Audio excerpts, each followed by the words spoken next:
Welcome to the channel. Today's colors are permanent yellow light, madder lake, ultramarine blue, burnt umber, titanium white, and I'm using for the medium a quick dry medium from Cobra. The paints are water mixable oils that are made by the Royal Talons Company in their Cobra line. The surface I'm painting on today is 11 by 14. It's already been underpainted with a thin coat of transparent red oxide. Now I'm mixing up a dark value utilizing burnt umber and ultramarine blue. I'm using a number 2 round. I'm going to start by establishing a horizon line. Today's lesson is especially made for beginning painters. We're going to be talking a lot about composition. The composition that we are going to use today is commonly known as the Steelyard. And by that, we're talking about one grouping of objects that's going to be stronger, take up a little bit more of the painting, and be in the foreground, balanced by another grouping of objects set back in the distance on the other side of the painting. In this case, we are going to be using two groups of trees to demonstrate this. Here, I'm establishing the large shape of the first tree group, which will stand on one side of this composition.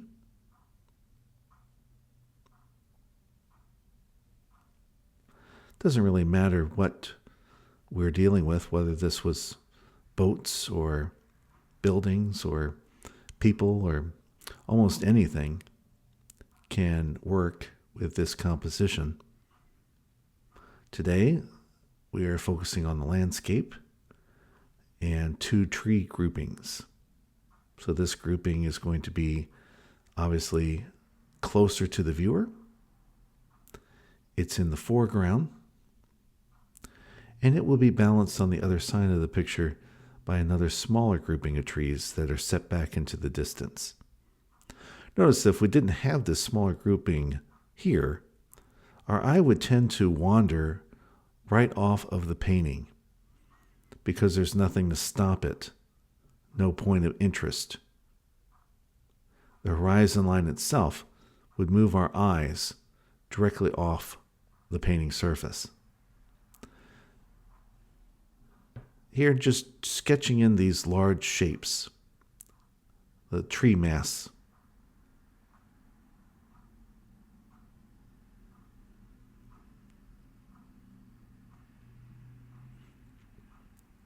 In addition to the Steelyard composition, also focusing in on the S composition, which is a way to make the viewer follow through a painting. In this case, from the left to the right, by using an actual path that looks like an S. This allows the viewer to enter the painting from the left side, notice the large grouping of trees before moving on to examine the smaller grouping of trees on the other side of the painting. And the line, that pathway, attracts the eye to take that course and observe these shapes because of that S composition. And then combining that with the Steelyard, the painting has balance and hopefully will hold the viewer's attention. Now I've established a little line in the background of some distant hills.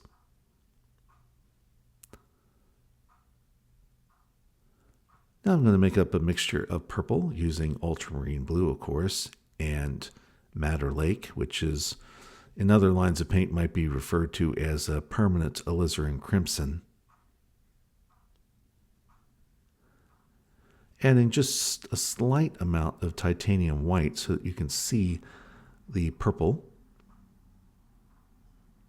I'm also going to add a little bit of the permanent yellow light to grade down this purple mixture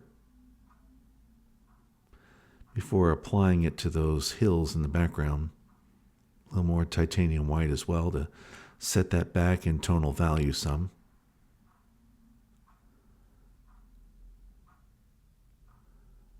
The yellow in this case is dirtying down the purple or graying down the purple on the palette. It's helpful to see that before you actually apply it to the surface of the painting. One thing I'm really working on is not blending so much, but just laying down pieces of paint and leaving it alone, which tends to create a much stronger impression.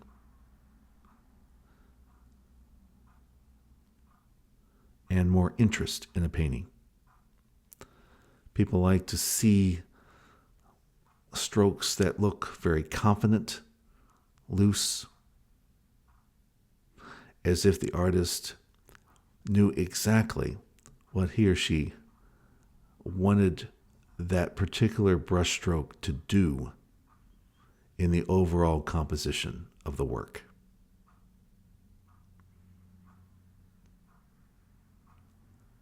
At this stage, what we're trying to shoot for is a medium value, or to get close to the end color that we want. But that's really impossible to do until we have added enough paint throughout the painting, because everything is really about comparisons. Is this grayer than the other color? Is this lighter than the other color? Is it darker than the other color? It's all about the contrast. Of course, in these tree groupings, there are going to be parts of the tree that you can actually see through, and so that's why I'm establishing a few marks to get that purple color inside of the tree mass as well, so that as if you were viewing it, you would see the space between the branches and the tree trunks. Doing the same now on the foreground trees.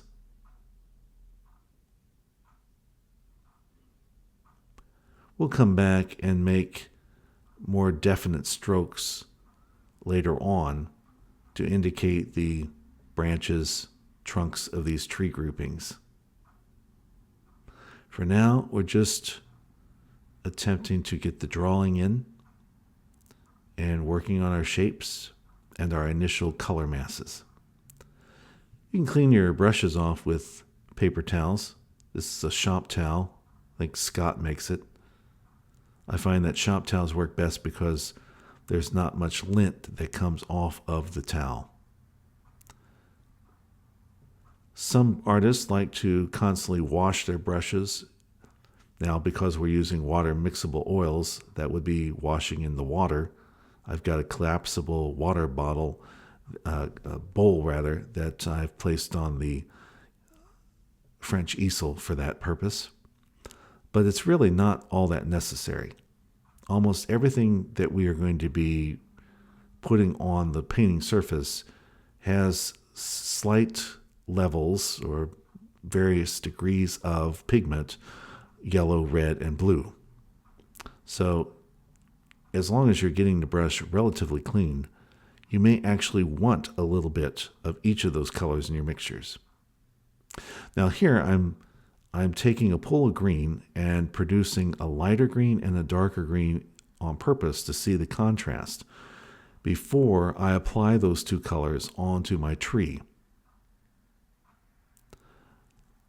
First, I'm going to go on with my darks and establish the dark greens for the mass of the trees.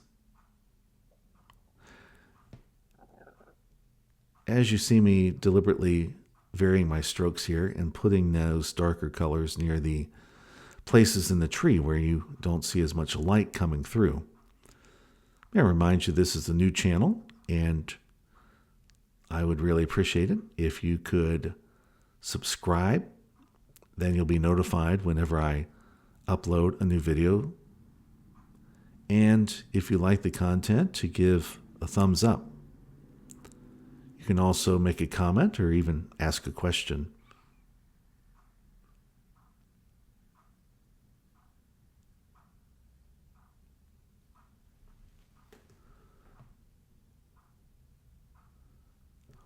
And I'm deliberately leaving some space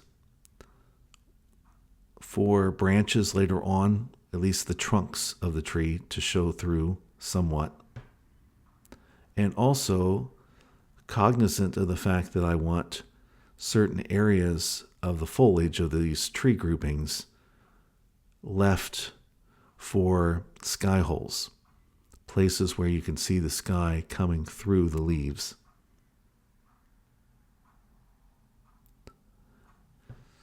And in nature, everything looks very random. And so I'm trying not to think too hard about what pieces of paint I'm putting down.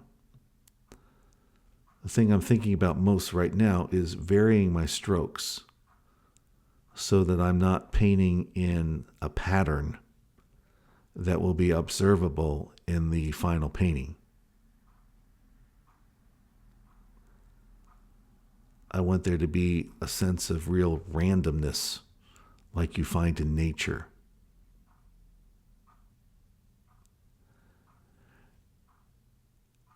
From the two mixtures that I've made on the palette, I've added just a small amount of titanium white.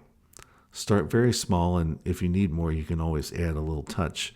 It's impossible to get the titanium white back out of the pools of color, obviously, once you have mixed it in. And that titanium white is going to help us push that form back into the distance. And so I've just applied some of that to that second tree grouping. And now coming back to the foreground trees and varying my strokes here for the various leaves.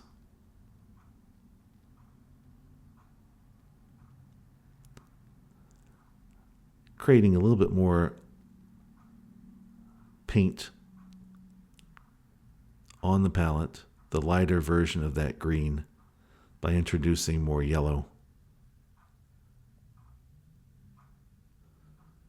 One tip when you are attempting to lighten the color, many of us reach first for the titanium white, thinking that that is going to make the color lighter. And sometimes it does, but oftentimes at the expense of the color temperature. Titanium white is the coldest color on your palette. And so when you apply that to your mixtures, you are introducing a very cold mixture. That's not always what you want. The first color you should be turning to when you want to lighten something is the lightest color you have left on your palette, which is the yellow.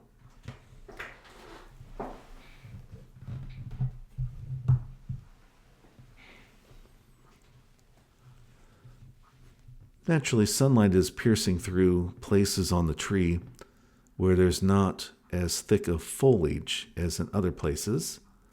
And so now I'm going around the outside of the large tree mass and placing pieces of paint to represent that.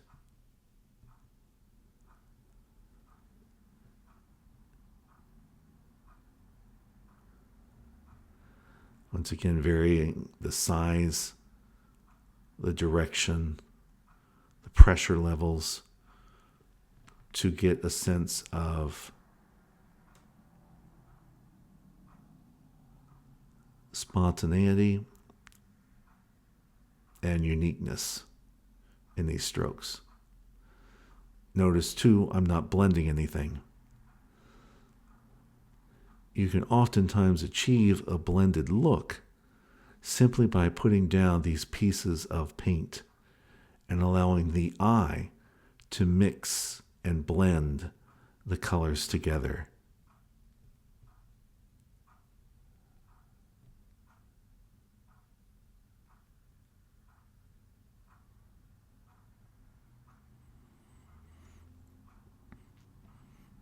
All this time that I'm placing these pieces of paint, I'm intentionally reminding myself that I am simply painting a shape and varying the colors.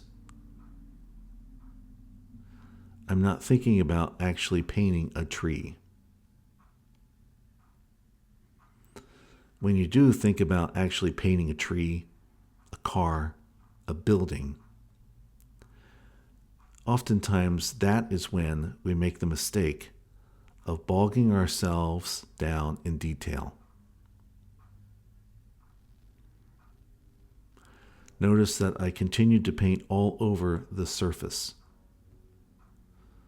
I'm not going to finish one tree grouping before I move on to the next tree grouping. Part of the goal is to get paint on all parts of the canvas at different stages and to continue to go back in to create more detail. Here I'm producing a mixture that's going to be used in the sky, or I'm sorry, on the outside of these trees. Once again, mixing in just a slight amount of yellow, the permanent yellow light, as well as titanium white to lighten that up, and also to push it back into the scenery. And of course, why this is called the Steelyard composition by Edgar Payne and other painters. By the way, Edgar Payne's book on composition is one that you should own and put in your library as soon as possible. It will help you immensely.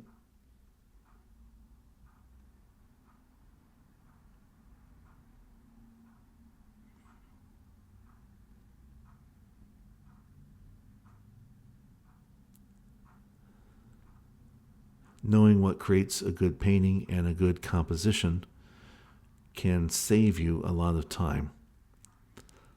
Many artists I know enjoy painting outdoors, and they attempt to find the perfect spot so that they can simply represent what they're looking at directly.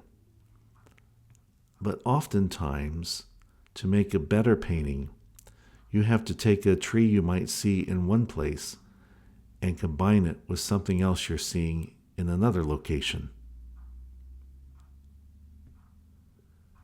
Therefore, you're effectively editing nature in order to create your painting.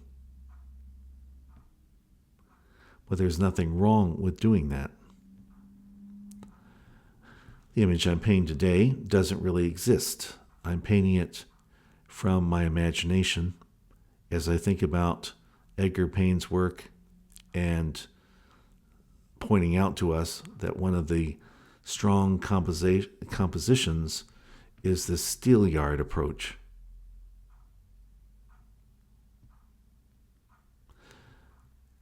Now I'm taking a little titanium white and now I'm finally going to get back to painting some of the sky with a kind of a pink mixture to go right near that purple.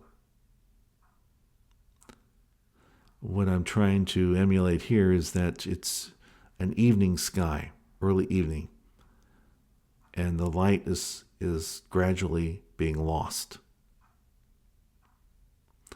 See how easily I was able to change that from yellow to red just by applying a little bit more of the lake, the Madder Lake into that pool.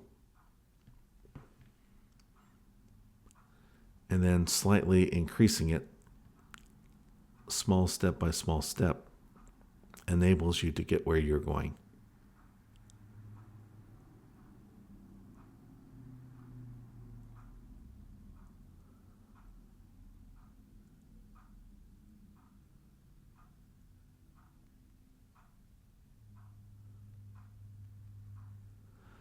And in this case, I've already decided that I really want to soften the edges on these hills. And by painting into the hills, I should be able to do that.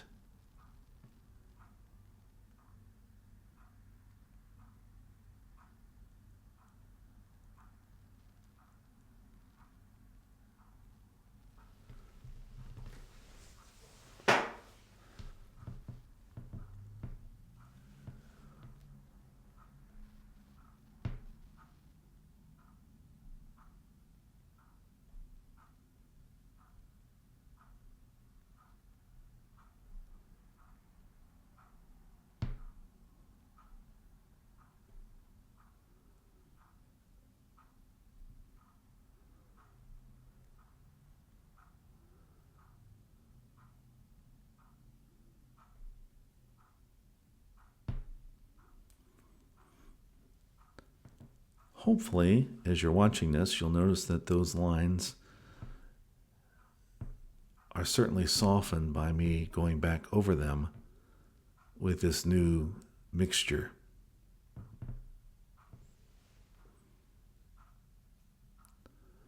Our eyes are naturally drawn to lines. And that's how we can use line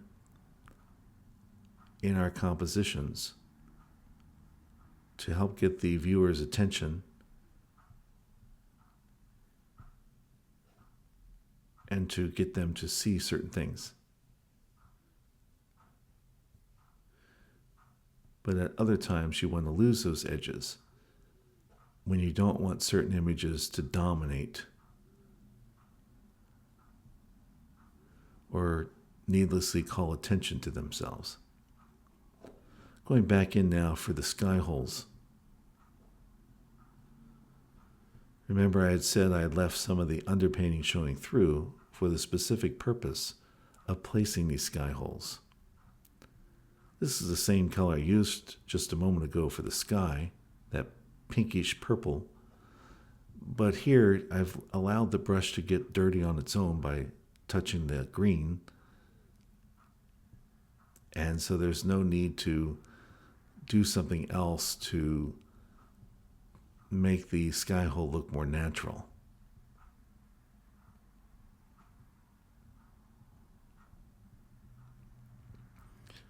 Now just going back into the smaller grouping,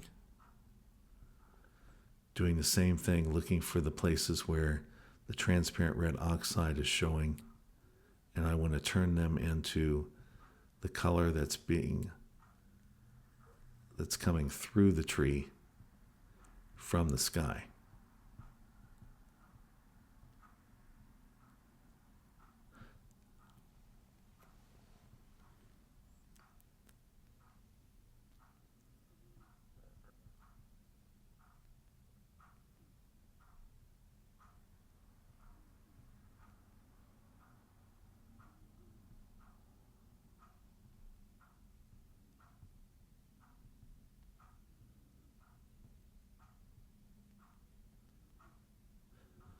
Now creating a mixture of ultramarine blue, some titanium white, along with a little bit of the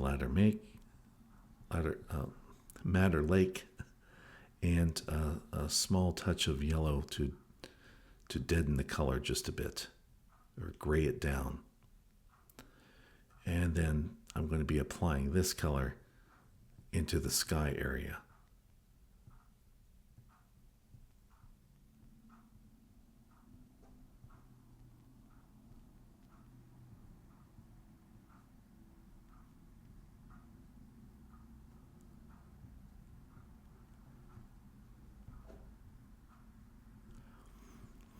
Once again, I'm thinking intentionally about leaving the space between the pink that I've already put down, that pinkish purple.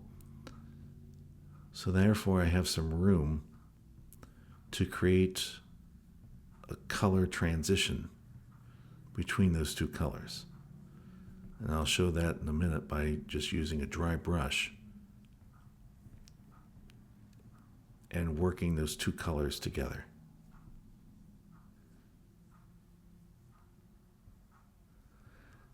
Here, I'm actually thinking more about the transparent red oxide part showing through the blue of the sky, such that in that area that I'm not painting blue, I am leaving for clouds. So I'm reminding myself in those empty areas are the clouds.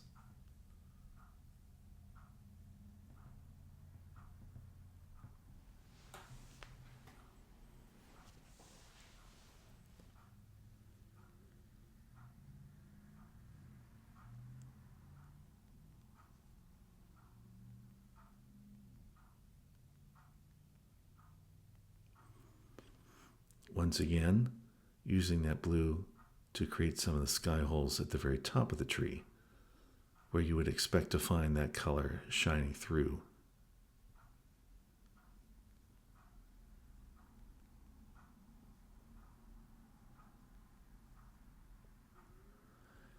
At this point of the painting, I'm relatively satisfied with the composition and with the colors.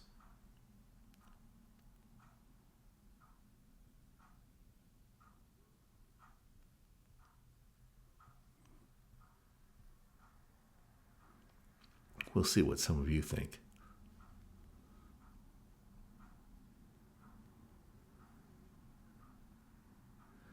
And notice the pressure I'm using. I'm just barely tapping these sections and placing a little bit of a glob of paint that I'm leaving alone. Notice I'm not blending these colors together. I'm allowing the colors to blend together themselves in the viewer's sight.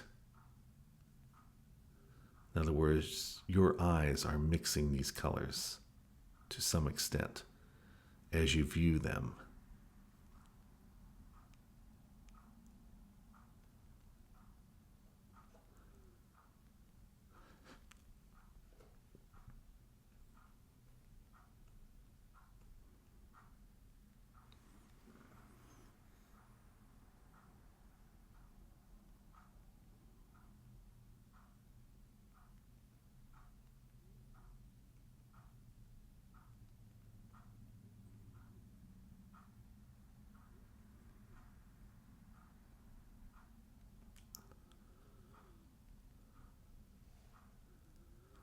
Always good to take a step back from a painting. It's one of the reasons why oil painters use long brushes, so that you can paint at a distance and constantly walk back and forth as you're judging values, composition, tonal values, etc.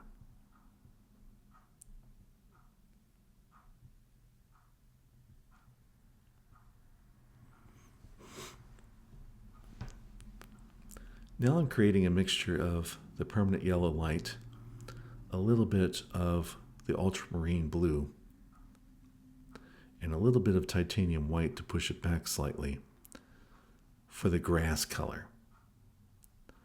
In particular, the grass color that is farthest back in the painting. And oftentimes, the farther back you go, a little bit less pigment you find.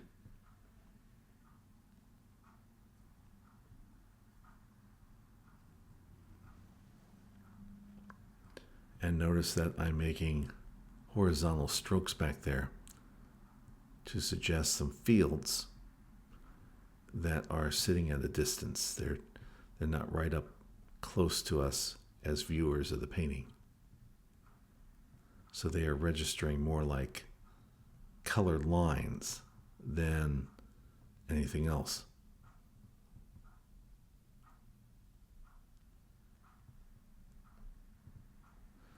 Taking that color all the way across the canvas.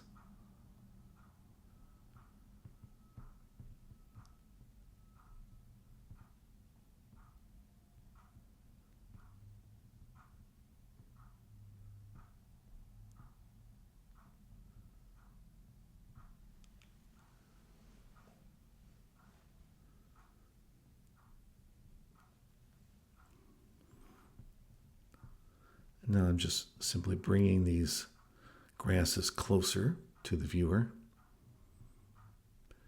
varying my pressure more so than the color to leave a little bit of room for that transparent red oxide underpainting to show through a little bit more. Places in the grass where perhaps the grass isn't that tall or grass isn't growing also provides a little bit of warmth, allowing that to show through a little bit more as we approach the viewer. Remember that things that are closer tend to be seen as warmer than things that sit back from us. The reason being that yellows and reds drop off pretty dramatically from our sight of vision as they are distanced from us. In the distance, the blues and the purples grow. And that's one of the reasons why I wanted to go with those purple hills in the background, and thought that the pinkish purple color for part of the sky would have a similar effect and create some painting harmony in the process. Now you see almost everything is covered with paint. Here I'm trying to mix a few darker colors.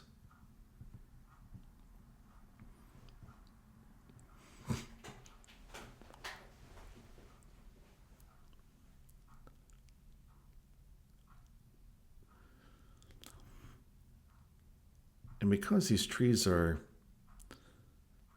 closer to the viewer, I'm putting some darker greens in the grass in front of those trees to emphasize some shadows, some shading, and to draw a little bit more attention. If this painting is said to have a focal point, it would be this large group of trees on the left.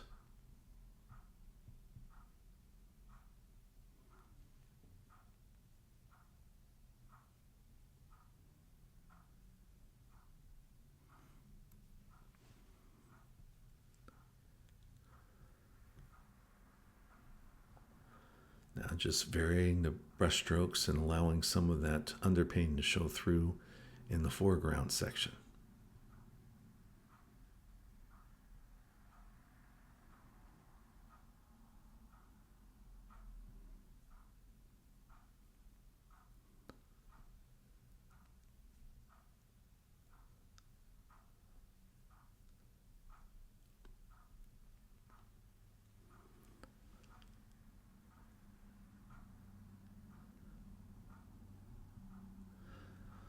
The one area of the painting, as I'm watching this and giving you commentary on the playback, that I end up doing, I put a little bit more of a rough dirt kind of patch leading back to the second group of trees to bring it some distance. And I kind of like the foreground and the pathway subtler like this right now. Kind of wish I had stopped here and focused, of course, on parts in the sky to finish it up. But I do not. This is a good time to clean off the palette, so that's what I'm demonstrating here. I'm just too many palette colors right now, so we're going to clean that all off. And also take kind of a quick breather to see if I'm still doing what I think is needed in this painting. But sometimes you'll do this. You will get to a place in the painting and you'll continue to paint on, thinking that a little bit more, a few more brush strokes will make it more detailed, make it more interesting of a painting. And you'll look back and say, there were a couple other places that I could have stopped painting in certain areas, and that might have actually produced a more powerful impact on the viewer. than spelling it out. You'll have to give a comment about that if you're watching that part, whether you liked it better right here or the additions that I made in the pathway. Of course, in this instructional video for beginning landscape painters, one of the things I wanted to really stress was the S composition to lead us into a painting, to take a slow journey to look at the various objects that have been placed in the landscape, which are the two tree groups. And so I made it really bold so that you couldn't possibly miss the S design in this composition, as well as the Steelyard with the two groupings of the trees. In upcoming beginner painting videos, I'll be talking about other different compositions that are kind of standard for painters and give you a sense of how that helps to give your paintings life. So we'll be dealing not just with the Steelyard composition like today from Edgar Payne's book on composition. We'll be looking at a lot of other different compositional forms that Edgar Payne tells us about. So if you want a book for your library, you're looking for a gift for someone who paints, that particular book by Edgar Payne on composition is wonderful, and I would highly recommend that you spend a lot of time reading it, studying some of the examples in the book. It should help you.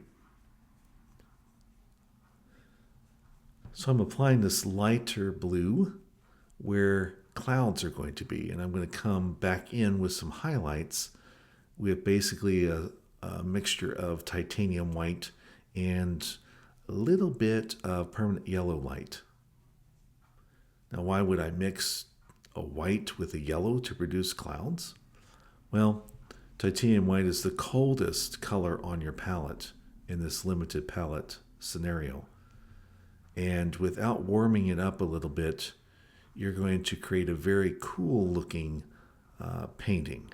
And maybe that's what you want, but maybe not. I want to at least give the suggestion that some light is still hitting these clouds so that the painting is not too cold. Another way of talking about coldness would be that it is a painting mostly of blues and purples, rather than a warmer painting, which would be predominantly oranges and yellows.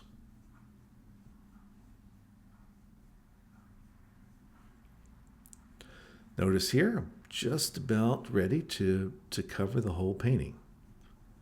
We got the one strip of orange from the underpainting that's showing now.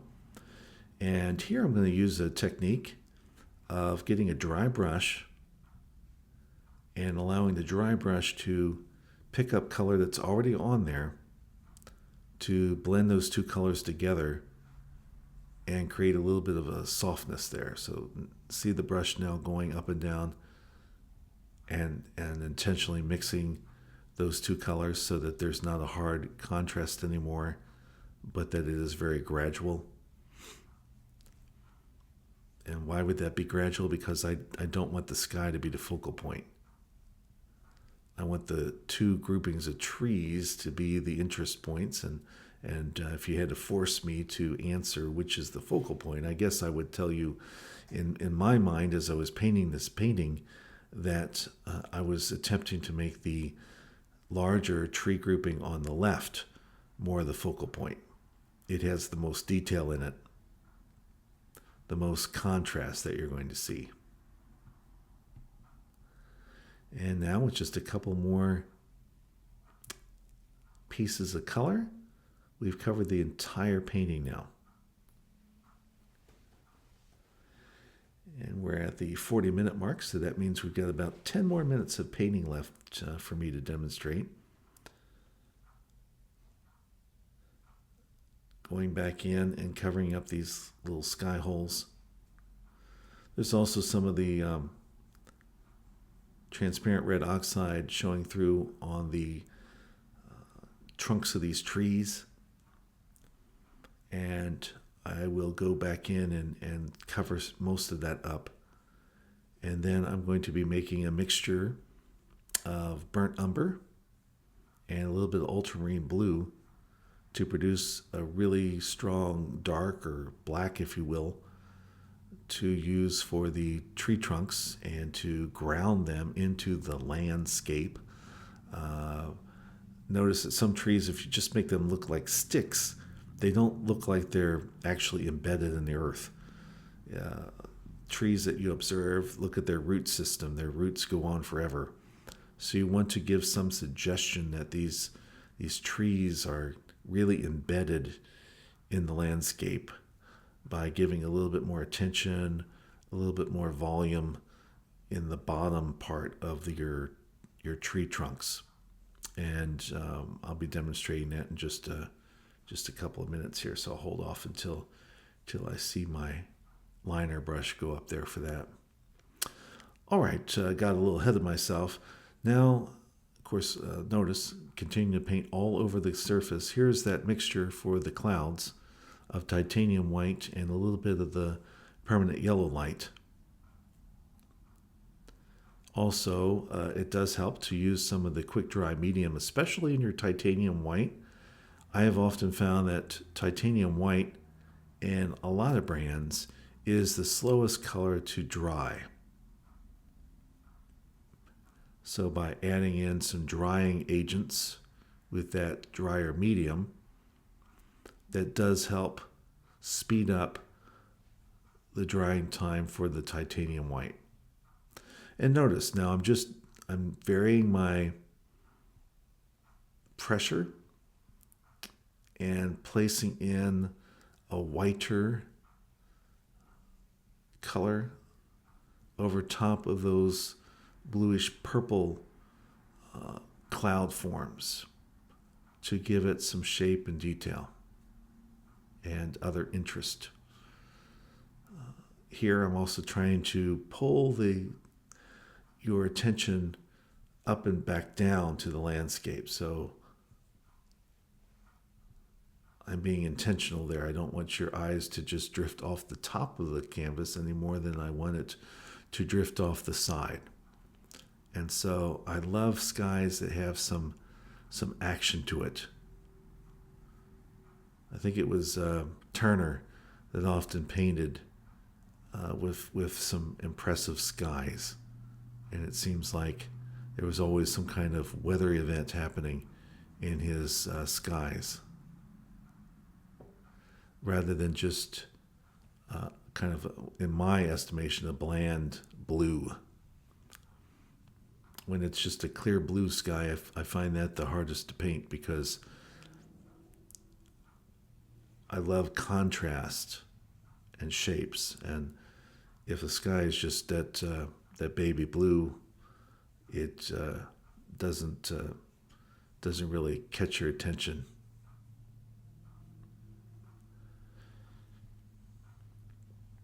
You can also vary this too. Here I'm making these clouds a little thicker with a little bit more thicker paint to draw the eye towards the larger grouping of trees, so that you can kind of tell that that's the focal point. That's where I want you to go. That's what I want you to spend your most time looking at.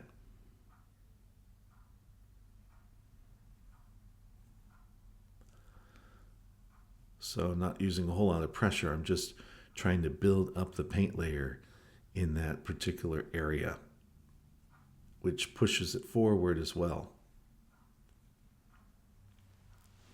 Here too, I had almost stopped doing the tree trunks, thinking, the initial sketch and with the underpainting coming through a little bit, maybe it wasn't even necessary to put some tree branches in that.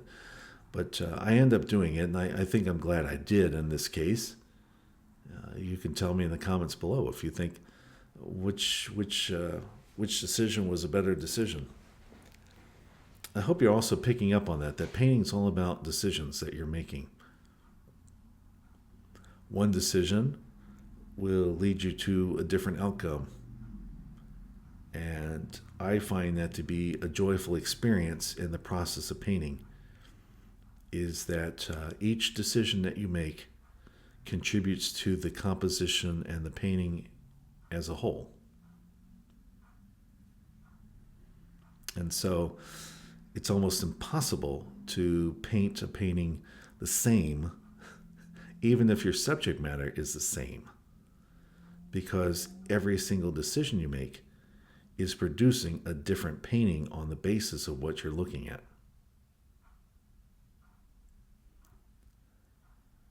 I know of painters that have painted same lake year after year after year, same mountains year after year after year, go back to the same spot, paint the same exact scene that they see, but every painting they produce is so different.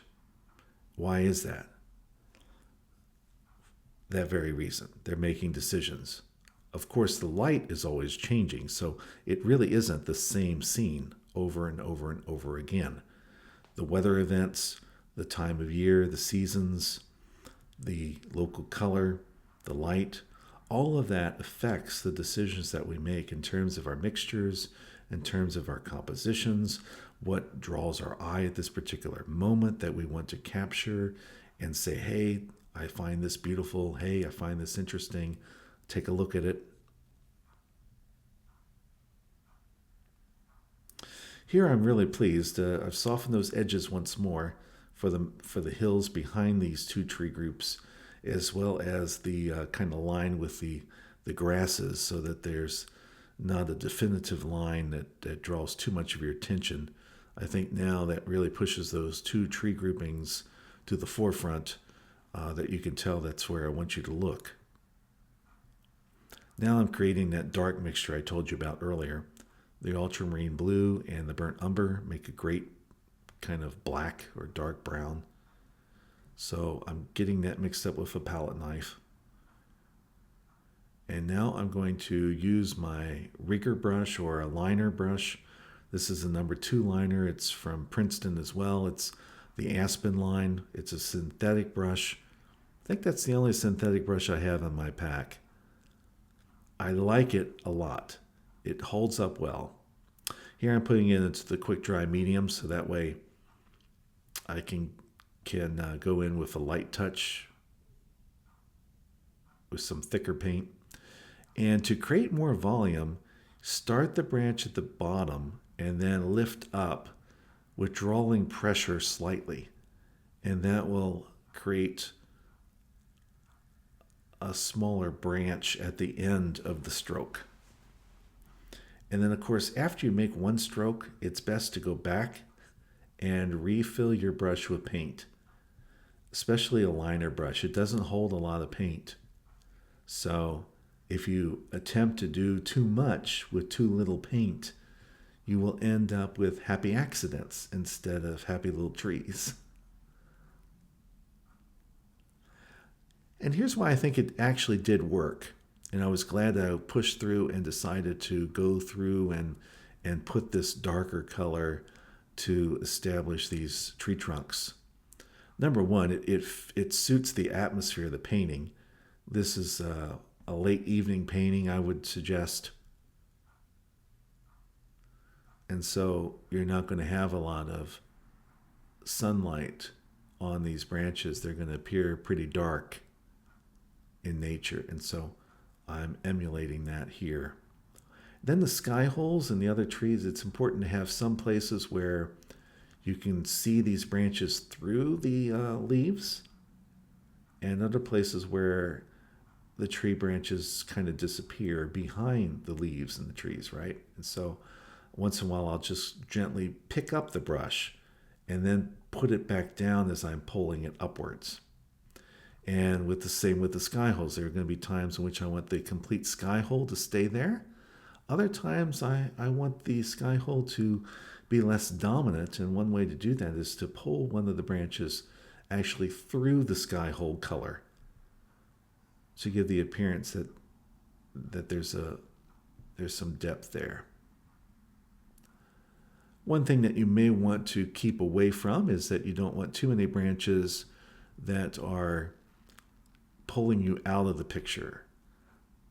So, for example, you'll notice I'm not putting a lot of branches that are disappearing off to the left side of the canvas. I'm actually trying to finish a lot of my strokes towards the right side of the canvas to keep your eye looking inward rather than outward. And there I'm just kind of flicking the brush with a little bit of paint to cover up some of that underpainting again and to give a sense of some depth and like I said, rooting this tree in the landscape so that it doesn't look like it is just a line stuck on top of a landscape, but that there are real root systems here for these trees, that they are in the ground.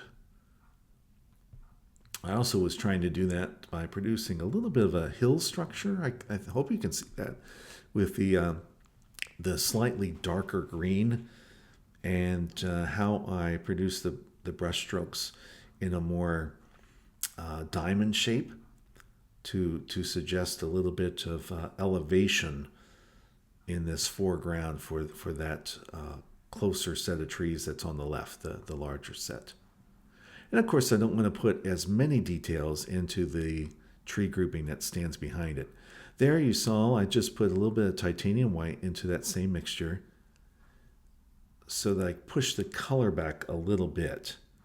And now I'm going to be doing the same thing to that second tree grouping on the right, the one that's a little bit more distant from the other larger one. And hopefully this mixture will help give that illusion of being back in the landscape a little bit more. The other thing I'm looking at, and of course it's okay as a painter to kind of look back and say, I think I did a pretty good job with that, or maybe I didn't do such a great job with it. I think that these trees look interesting enough. I think the shapes do not look too contrived. I think that the varying of the green in the trees also works in this particular painting.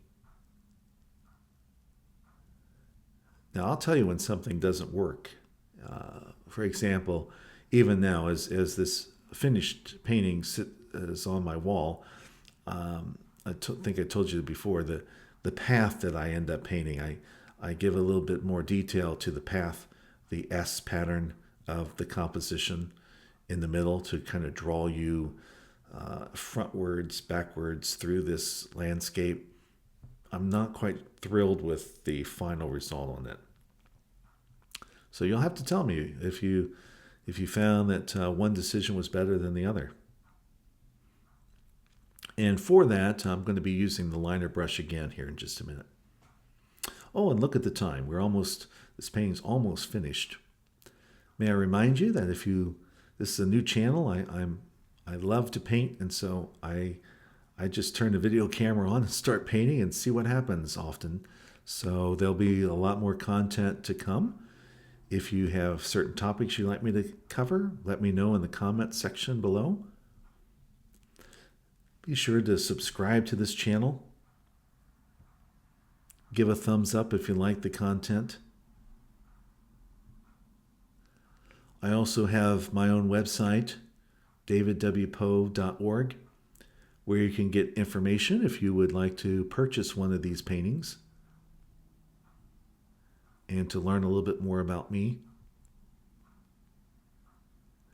There, once again, I'm taking that rigger brush and just taking a little bit of that darker color and making sure that it goes into the dirt. Now there is where I'm beginning to try to work in a few more details for a little bit of a pathway with maybe some darker grass, larger grass units kind of sticking up. Like I said, I don't think this was a terrible decision. It's just a different decision, and certainly makes the painting look different compared to what it just looked like a couple of minutes ago. Better? Worse? guess the viewer has to decide. Maybe that's also the nice art form of being able to paint and video, is that together I think they form their own unique art form. It's been only relatively not too long ago that we had this ability to have the two art forms mix, videotaping and painting.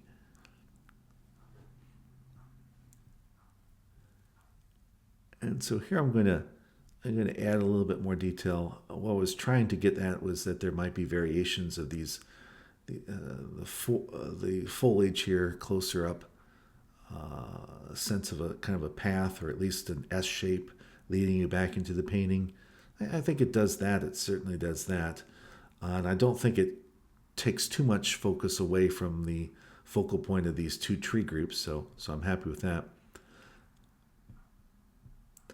I'm also noticing that because there's so much green in this landscape, that I'm going to go in and do a couple things to maybe take away some of that. So here I'm just slightly changing the purple color with a little bit more of a grayed down version, and picking some spots to suggest maybe some tree groupings on that hill back in the distance, to vary the color and the shape of that area a little bit more.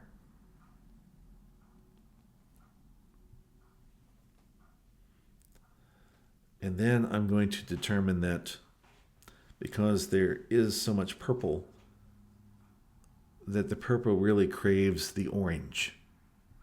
And I'm going to make a reddish orange mixture in just a minute, and I'm going to put a couple little lines, if you will, shapes into the foreground grasses to suggest some variation. You know how on a field there'll be some places where you see the dirt poking through, maybe from a plow or an animal that has dug a hole, and there are other spots where there's been some other kind of vegetation that grew, or a bare spot.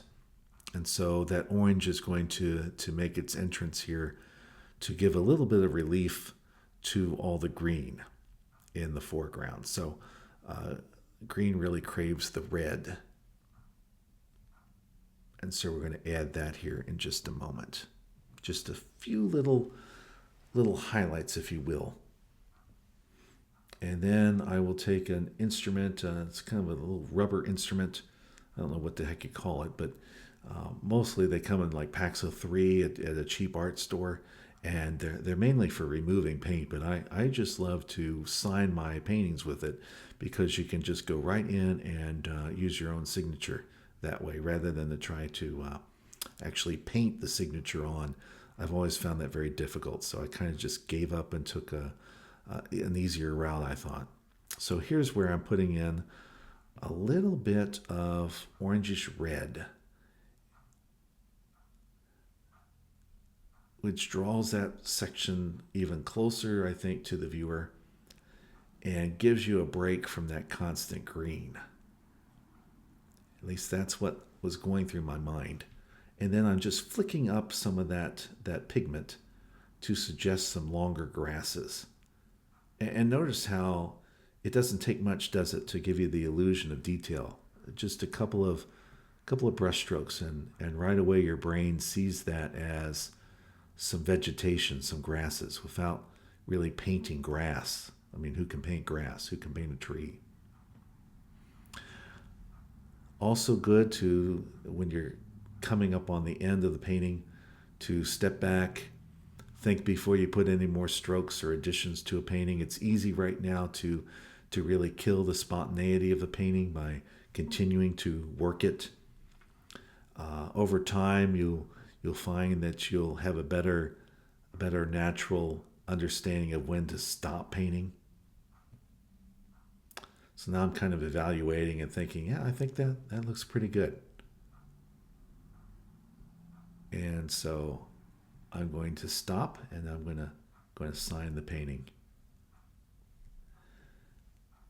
Thank you so much for watching this video demonstration. I hope that this has provided you with some helpful information.